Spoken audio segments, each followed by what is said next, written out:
سورہ فاتحہ 100 مرتبہ پڑھ کر جو دعا مانگی جائے وہ قبول ہوتی ہے. سورہ بقرہ کی تلاوت سے شیطان گھر سے بھاگ جاتا ہے. آیت الکرسی پڑھنے سے محتاجی دور ہوتی ہے. سورہ کہف کو ہمیشہ پڑھنے والا دجال کے فتنوں سے محفوظ رہے گا.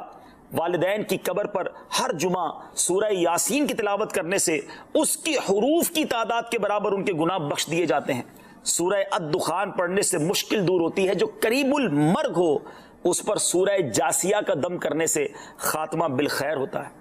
سورہ حجرات کا پڑھنا اور دم کر کے پینا گھر میں خیر و برکت کے لیے مفید ہے. سورہ قاف پڑھنے سے جو باغ ہوتے ہیں ان کے پھلوں میں کثرت ہوتی ہے. سبحان اللہ. سورہ رحمان 11 بار پڑھنے سے تمام مقاصد پورے ہوتے ہیں.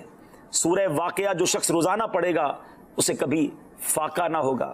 سورہ ملک کو ہر رات پڑھنے والا عذاب قبر سے محفوظ رہے گا. سورہ مزمل کو 11 بار پڑھنے سے ہر مشکل آسان ہو جاتی ہے. سورہ مدثر کو پڑھ کر حفظ قرآن کی دعا مانگنے سے قرآن کریم کا یاد کرنا آسان ہو جاتا ہے. جو بچے حفظ کر رہے ہیں ان کے لیے زبردست وظیفہ ہے. سورہ النازعات پڑھنے سے جاں کنی کی تکلیف نہیں ہوگی. سورہ دحا پڑھنے سے بھاگا ہوا آدمی واپس آ جائے گا.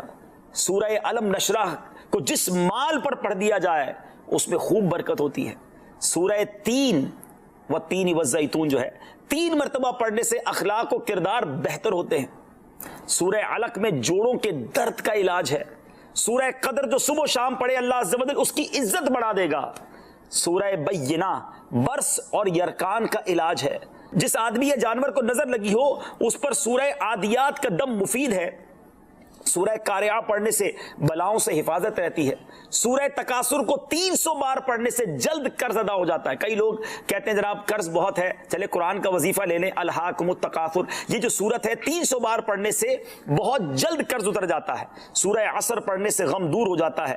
سورہ ہمزہ اور سورہ فیل دشمن کے شر سے حفاظت کے لیے, اور سورہ قریش جان کی حفاظت کے لیے بڑی مجرب ہے, بڑا کمال کا وظیفہ ہے. سورہ ماعون بڑی مشکل کے وقت میں پڑھنا بہت مفید ہے.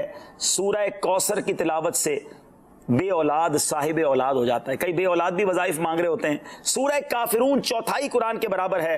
سورہ زلزال نصف قرآن کے برابر ہے. سورہ اخلاص 1/3 قرآن کے برابر ہے. اور سورہ فلق اور سورہ ناس سے جن اور شیطان اور حاسدوں کے شر سے حفاظت رہتی ہے. پھر کیوں نہ ہم قرآن سے دوستی کر لیں, کیوں نہ قرآن کو اپنا ورد بنا لیں. یمن میں جو کنگ ہوتے تھے ان کو تبا کہا جاتا تھا, اور جو اس زمانے کا سب سے پہلا کنگ تھا اس کو تبا اول کہتے تھے. تبا اول بہت بڑا بادشاہ تھا, مسلمان تو تھا نہیں, ایمان تو لایا نہیں تھا, مگر تبا اول کا پلان یہ تھا کہ اس نے ایک بہت بڑا لشکر بنایا. اچھا, اس لشکر میں اس نے پلان یہ کیا کہ اس کے پاس 1,13,000 پیدل چلنے والے تھے اور 1,30,000 کے قریب گھوڑا چلانے والے, گھڑ سوار, horse rider. Try to imagine کتنا بڑا اس کا جلوس تھا, کتنا بڑا لشکر تھا. وہ اپنے پورے لشکر کو لے کر اس نے پوری دنیا کو ٹریول کرنے کا پلان کیا. اچھا, وہ جس شہر میں جاتا سارے شہر کے لوگ باہر آ جاتے, ڈر بھی جاتے, روب میں بھی آ جاتے کہ اتنا بڑا جلوس لے کر ہی آیا ہے. اس کا استقبال بھی کرتے, اور ہر شہر سے وہ 10 اسکالرز, ان کے 10 علماء اپنے ساتھ لے جاتا. اتنا لانگ ٹرپ ہو گیا کہ اس کے پاس 4,000 علماء ہو گئے. اب انڈرسٹینڈ کریں کہ کتنے شہروں میں وہ گیا ہوگا. 4,000 علماء جمع ہو گئے.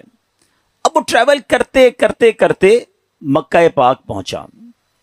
اچھا, مکے جب وہ انٹر ہوا تو مکے کے لوگوں نے کوئی اس کو رسپیکٹ نہیں دی, کوئی اس کا استقبال نہیں کیا, اور کوئی جناب اس کا کوئی روب بھی نہیں پڑا. تو اس نے اپنے وزیروں کو بلایا کہ یہ کیسے لوگ ہیں, یہ شہر کیسا شہر ہے, نو بڈی کوئی استقبال بھی نہیں ہوا, کوئی ہمارا روب بھی نہیں ہے, کوئی دبدبہ بھی نہیں ہے, ٹیک کیئر بھی نہیں کیا انہوں نے ہمیں. تو اس کے وزیروں نے بتایا کہ بات یہ ہے کہ یہ مکے والے جو ہے نا, ان کے پاس ایک بہت کمال کی عمارت ہے جس کو یہ کعبہ کہتے ہیں, اور یہ کعبے کا طواف کرتے ہیں. کعبے میں انہوں نے بت رکھے ہوئے ہیں. آپ کو یاد ہوگا کہ نبی پاک کی آمد سے پہلے کعبے میں تو بت تھے, تو یہ کعبے کی رسپیکٹ کرتے ہیں, باقی کسی کو گھاس واس نہیں ڈالتے. تو بڑا کرو فر والا کنگ تھا, اتنا بڑا لشکر تھا. اس نے کہتا اچھا ایسی بات ہے تو میں کعبے کو ہی گرا دیتا ہوں, کعبہ ہی ڈیمولش ہو جائے گا تو یہ کس کا طواف کریں گے, پھر یہ سب میرے پاس آ جائیں گے. تو اس نے ابھی پلاننگ کی, صرف سوچا, رات اس کے سر میں سیویئر پین شروع ہو گیا, خطرناک قسم کا درد سر. اس کی آنکھوں سے، اس کے کان سے اور اس کے ناک سے پانی نکلنے لگا، اور وہ اتنا بدبودار پانی تھا کہ کوئی قریب بھی نہ بیٹھ سکے، اتنا پریشان۔ اچھا، لشکر میں ڈاکٹر بھی تھے، ڈاکٹر بلائے گئے، طبیب آئے، بڑے بڑے علاج کیے، کوئی فرق نہ پڑے، 2-3 دن نکل گئے، تکلیف ختم ہی نہ ہو۔ تو ایک جو ڈاکٹر تھا، جو سب سے بڑا ڈاکٹر تھا، اس نے کہا دیکھیں یہ معاملہ جو ہے نا، مجھے آپ کی بیماری کا نہیں لگ رہا، یہ کوئی آسمانی معاملہ ہے، آپ کسی عالم سے پوچھیے۔ تو انہوں نے اپنے لشکر میں جو سب سے بڑے عالم تھے ان کو بلایا کہ آپ چیک کریں معاملہ کیا ہے۔ تو انہوں نے کہا یہ بتاؤ کہ تم نے کوئی غلط خیال تو نہیں کیا اس شہر کے بارے میں، یہاں کے رہنے والوں کے بارے میں؟ اس نے کہا ہاں، میں نے تو پلان کیا تھا کہ کعبہ گرا دوں گا، یہاں کے مردوں کو قتل کر دوں گا، عورتوں اور بچوں کو قیدی بنا لوں گا۔ تو ان عالم دین نے کہا کہ نہیں، تم نے غلط کیا، تمہیں نہیں پتا کہ یہ کعبہ کیا ہے، اس کا مالک وہ خالق ہے، وہ مالک ہے کہ اگر اس کے بارے میں، کعبے کے بارے میں نیگیٹو سوچو گے تو برباد ہو جاؤ گے، فوراً توبہ کر لو ورنہ تم خود ہی برباد ہو جاؤ گے۔ کہا اچھا ایسی بات ہے۔ طبہ نے توبہ کر لی، جیسے ہی توبہ کی تو اس کا سارا درد ختم ہو گیا، وہ فریش ہو گیا، اس کی طبیعت ٹھیک ہو گئی۔ تو اب اس نے دین ابراہیمی اختیار کر لیا، اللہ پر ایمان لایا، اور اس زمانے میں حضرت ابراہیم کا دین چل رہا تھا، ابھی نبی پاک تو آئے نہیں تھے، اس نے دین ابراہیمی ایکسیپٹ کیا اور اس نے اللہ پر ایمان لے آیا۔ اچھا، اب وہاں سے پھر لشکر آگے چلا، اور چلتے چلتے چلتے ایک ایسی بستی میں پہنچا جہاں کھجور کے درخت تھے، بڑی خوشگوار وادی تھی، اور وہاں انہوں نے پڑاؤ ڈالا۔ اچھا، اس لشکر میں جو علماء تھے انہوں نے اپنی کتابیں نکالی، ان کے پاس آسمانی کتابیں تھیں، وہ پڑھتے گئے اور کہنے لگے یہ تو وہی جگہ ہے جہاں ہماری کتابیں بتاتی ہیں جہاں اللہ کے آخری نبی ہجرت کر کے آئیں گے۔ یعنی اس کا مطلب وہ ڈھونڈتے ڈھونڈتے آج کے مدینے میں پہنچ گئے تھے، جس کو آج ہم مدینہ کہتے ہیں نا، یہ وہاں پہنچ گئے تھے۔ تو 400 علماء نے کہا کہ بھائی ہم تو یہ جگہ چھوڑ کے نہیں جائیں گے، پتہ نہیں کب نبی پاک آ جائیں، اب ہم نے یہیں ٹھہرنا ہے، اگر طبہ رہنے دے گا تو ٹھیک ہے، بے شک ہماری بوٹی بوٹی کر دے، ہم نے یہ شہر چھوڑ کے نہیں جانا۔ اطلاع طبہ کو بھی مل گئی، طبہ نے بلایا علماء کو کہ کیا مسئلہ ہے؟ تو کہا دیکھیں حضرت، ہم نے اپنی کتابوں میں پڑھا ہے، ہمارا حساب کتاب بتاتا ہے کہ اللہ کے آخری نبی اسی بستی میں آئیں گے، ہم اس بستی کو چھوڑ کے نہیں جائیں گے، ہم ان کے خادم بن کر رہیں گے، ان کے امتی بنیں گے، ان پر ایمان لائیں گے۔ اچھا، طبہ بھی 2-4 دن پہلے ہی یا کچھ دنوں پہلے ہی مکے کی تعظیم سمجھ چکا تھا، اللہ پر ایمان لا چکا تھا، تو اس نے کہا اچھا ایسی بات ہے تو میں بھی رک جاتا ہوں۔ اس نے کیا کیا، 400 علماء کے لیے 400 گھر بنائے، ان 400 علماء کی شادیاں کروائیں، ان کو خوب مال و دولت بھی دیا۔ 1 سال طبہ خود بھی وہیں رہا۔ 1 سال کے بعد دیکھا کہ نبی پاک تو نہیں آئے، تو اب طبہ نے ایک کمال کا خط لکھا۔ سنیے گا پیارے اسلامی بھائیو، یہ دنیا کا انوکھا خط ہے کہ اس کے لیے لکھا جا رہا ہے جو بھی دنیا میں آئے نہیں ہیں۔ اور کس عشق والی زبان میں طبہ بادشاہ نے وہ خط لکھا؟ اس نے لکھا کہ اس اللہ کے نام سے شروع جو عالمین کا رب ہے، میں جناب رسول اللہ صلی اللہ تعالی وسلم کی بارگاہ میں طبہ اول حمیری سلام پیش کرتا ہوں، اور میں آقا علیہ الصلوۃ والسلام کی بارگاہ میں عرض کرتا ہوں کہ حضور اگر میں نے آپ کا زمانہ پا لیا تو میں آپ کی خدمت کروں گا، آپ پر ایمان لاؤں گا، آپ کی سنت پر عمل کروں گا، جو آپ کتاب لے کر آئیں گے میں اس پر بھی عمل کروں گا، اور حضور اگر میں پھر بھی آپ کا زمانہ نہ پا سکوں تو مجھے اپنی غلامی میں قبول فرمائیے، اور قیامت کے دن مجھے میری شفاعت فرمائیے گا، مجھے بھول نہ جائیے گا۔ بڑا کمال کا عشق والا اس نے خط لکھا، اس خط کو اس نے سیل کیا گولڈن اسٹیمپ لگا کے۔ اچھا، ایک اور مکان بنایا اس نے، اور جو اس وقت کے سب سے بڑے عالم تھے ان کو وہ لیٹر بھی دیا، اور کہا جب آپ نبی پاک سے اگر آپ کی ملاقات ہو جائے نا تو میرا خط انہیں دیجیے گا، یہ مکان بھی انہیں گفٹ کر دیجیے گا، اور اگر نہ ہو تو آپ اپنے بچے کو کہیے گا، آپ کا انتقال ہونے لگے تو اس کو یہ لیٹر دیجیے گا، اس کو کہیے گا وہ اپنی اولاد کو دے، تاکہ کسی طرح یہ خط جناب آخری نبی صلی اللہ تعالی علیہ وسلم تک پہنچ جائے۔ یہ کیسا عشق ہے! اب ذرا سنیے گا، طبہ اول حمیری کا بعد میں وہ مدینے سے آگے گیا اور جا کے اس کا انتقال ہو گیا۔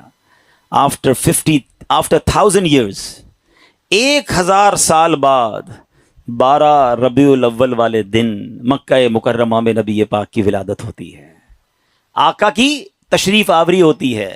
نبی پاک 53 سال مکے میں گزارتے ہیں، اور اس دوران حضرت مصعب بن عمیر صحابی رسول ہیں، ان کو پیارے آقا مدینے بھیجتے ہیں کہ وہاں جا کے اسلام کی دعوت دو۔ مدینے میں تو فوراً اسلام پھیلنا شروع ہو گیا۔ علماء کہتے ہیں جو اتنی تیزی سے اسلام مدینے میں پھیلا نا، اس کی بڑی وجہ یہ تھی جو یہ انصار صحابہ تھے نا، مدینے والوں کو کیا کہتے ہیں؟ انصار، مکے والے کو کیا کہتے ہیں؟ مہاجرین. تو جو انصار تھے نا یہ سارے انہی 400 علماء کی اولاد میں سے تھے. they were waiting from last 1000 years for رسول پاک علیہ الصلوۃ والسلام. یہ تو 1000 سال سے انتظار کر رہے تھے. جیسے ہی حضرت مصعب بن عمیر پہنچے، دیگر مبلغین پہنچے، اللہ کے رسول کی باتیں بتائیں، اسلام کی باتیں بتائیں، دھڑا دھڑ لوگ اسلام قبول کرنے لگ گئے. اچھا اب قبیلے کے لوگ بیٹھے کہ آخری نبی تو آ گئے ہیں مکے میں، ہمارے پاس ایک لیٹر ہے، اب وہ پہنچانا ہے انہیں. انہوں نے مشورہ کر کے، ایک صحابی تھے ان کا نام تھا حضرت ابو لیلہ انصاری رحمت رضی اللہ تعالیٰ عنہ، ان کو کہا کہ آپ جائیے، جا کے مکے میں نبی پاک کو یہ خط دے کر آئیے. ان صحابی نے ٹریول کیا. جب وہ ٹریول کر کے جانے لگے تو ان کو کسی نے بتایا کہ نبی پاک مکے سے پہلے ایک وادی میں بیٹھے ہیں، صحابہ کرام کے ساتھ جلوہ فرما ہے. اچھا انہوں نے نبی پاک کو نہیں دیکھا، نبی پاک نے انہیں نہیں دیکھا. سوشل میڈیا کا زمانہ تو تھا نہیں نا کہ کسی طریقے سے دیکھ لیتے. اچھا یہ گئے اس دربار میں، جیسے ہی داخل ہوئے کمرے میں، نبی پاک صحابہ کے ساتھ بیٹھے ہیں، وہ کمرے میں داخل ہوئے، پیارے آقا فرماتے انت ابو لیلہ، تم ابو لیلہ ہو. وہ شاکڈ ہو گئے کہ میرا نام کیسے ان کو پتہ چل گیا. کہ جی یا رسول اللہ میرا نام ہی ابو لیلہ ہے. فرمایا تمہارے پاس میری ایک امانت ہوگی، مجھے وہ خط دے دو. ایک بار اور حیران ہو گئے کہ رسول اللہ صلی اللہ علیہ وسلم کو نے بتایا نہیں، پہلے ان کو پتا ہے. نبی پاک نے وہ خط لیا، سیدنا ابوبکر صدیق کو وہ خط دیا اور کہا ہے ابوبکر پڑھو. اب بھرے دربار میں وہ عشق والا خط پڑھا گیا ہے. طبہ اول حمیری کا وہ عشق کی جو لیٹر تھا وہ پڑھ کر سنایا گیا کہ حضور میں آپ کا امتی، میں آپ کا غلام، مجھے قیامت کے دن بھولیے گا نہیں. اگر آپ کا زمانہ پایا تو آپ کی خدمت کروں گا، زمانہ نہ پا سکا تو پھر بھی میں آپ کا غلام ہوں. اللہ اکبر. نبی پاک نے بھی خط پڑھ سنا نا تو پتہ کیا فرمایا؟ مرحباً اخ الصالح، مرحباً اخ الصالح، میرے نیک بھائی کو مرحبا ہو، نیک بھائی کو مرحبا ہو. امیر پیارے آقا علیہ الصلوۃ والسلام نے اس بادشاہ کو نیک بھائی کہہ کر پکارا. اچھا اب ابو لیلہ انصاری تو حیران پریشان، نبی پاک پر کلمہ پڑھا، مسلمان ہوئے کہ ان کو مجھ سے پہلے پتہ ہے کہ یہ میرے دل میں کیا ہے اور میں کیا لے کر آیا ہوں. واپس گئے اپنے شہر والوں کو بتایا کہ بھائی میں تو ان سے مل کر آیا ہوں جو تو غیب کی خبریں دیتے ہیں. اچھا بہرحال اب نبی پاک نے مکے سے مدینے سفر اختیار کیا. اچھا مدینے والوں کو انتظار تو بڑا تھا کہ پیارے آقا مدینے آئیں گے. اچھا نارملی 7 days کا ٹریول ہوتا تھا. اگر مکے سے کوئی اونٹوں پر یا گھوڑوں پر نکلتا تھا نا، it's take almost 7 days to travel. اب آج کل تو ہم 4 گھنٹے میں پہنچ جاتے ہیں، بڑے اچھے روڈ بن گئے ہیں. اب نبی پاک جب روانہ ہوئے تو وہ نیوز مل گئی مدینے والوں کو. لیکن آپ کو پتا ہے کہ وہ ہجرت کا سفر اب نارمل سفر تھا، نارمل سفر نہیں تھا. بڑے پرابلمز تھے، بڑے ہرڈلز تھے. 3 دن 3 راتیں تو نبی پاک کو غار ثور میں رہنا پڑا. راستے میں مکے کے لوگ انٹرسیپٹ کرنے پہنچے ہوئے تھے. تو اب مدینے والے سمجھ رہے تھے کہ 7ویں دن نبی پاک آ جائیں گے. وہ ڈیلی مدینے کے گیٹ پہ جا کے کھڑے ہو جاتے کہ نبی پاک آ جائیں گے. صبح جاتے، ویٹ کرتے، دوپہر ہوتی تو واپس آ جاتے. اگلے دن پھر صبح جا کے کھڑے ہو جاتے. روز استقبال کی تیاریاں ہیں. اچھا آپ کو معلوم ہے نبی پاک علیہ الصلوۃ والسلام کس دن مدینے میں داخل ہوئے؟ کافی دن لگے، مگر سرور کائنات صلی اللہ تعالیٰ علیہ وسلم جس دن مدینہ منورہ میں صحابہ کے جھرمٹ میں داخل ہوئے نا، وہ دن 12 ربیع الاول کا دن تھا. ہاں وہ دن بھی برتھ ڈے آف رسول پاک علیہ الصلوۃ والسلام تھا. سبحان اللہ. اللہ کی شان دیکھیں کہ ربیع الاول کا 12 ربیع الاول کا جو جلوس ہے، کچھ لوگوں کو کنفیوژن ہوتی ہے. اللہ اکبر. میرے آقا جو مدینے میں داخل ہوئے تو صحابہ بھی ہیں اور خود پیارے آقا بھی ہیں. بلکہ ایک صحابی کہتے ہیں حضور بغیر پرچم کے کیسے داخل ہوں گے؟ آپ جا رہے ہیں تو شان و شوکت کے ساتھ داخل ہونا ہے. اپنا امامہ اتارا، تلوار پہ لگایا، اسے پرچم بنایا، اور جب مدینے میں داخل ہوئے تو ہر طرف سے صدائیں ہیں مرحبا یا رسول اللہ. بچیاں تیار ہو کر آئی ہیں، بچے تیار ہو کر آئے ہیں. عرب کے لوگوں کا دستور تھا جب کوئی بڑا ایونٹ ہوتا تھا وہ اپنا مخصوص لباس پہنتے تھے، اپنی تلواریں لگاتے تھے. بلکہ اب بھی اگر آپ دیکھیں ان کے تہواروں میں ان کے لباس الگ ہوتے ہیں. وہ سب اپنے اس لیول کے لباس پہن کر کھڑے تھے کیونکہ آج ان کے لیے عید کا دن تھا. اور سبحان اللہ اس وقت بنو نجار کی بچیوں نے سرور کائنات صلی اللہ تعالی علیہ وسلم کا جو استقبال کیا، جس نغمے کو گنگنا کر، جس نعت کو پڑھ کر انہوں نے استقبال کیا. آج بھی مکے مدینے چلے جائیں، کیسٹ کی دکانوں پر جائیں، بلکہ دنیا کے کسی کونے میں جائیں، یہ نعت عربی ہوں، عجمی ہوں، افریقن ہوں یا امریکن ہوں، سرکار کی یہ نعت دنیا بھر میں پڑھی جاتی ہے. اور وہ ان بچیوں نے یہ نعت پڑھی تھی جو آج سیرت کی کتابوں میں بھی لکھی ہیں. اور انہوں نے استقبال کیسے کیا تھا؟ وہ الفاظ کیا تھے؟ وہ الفاظ تھے طلع البدر علینا من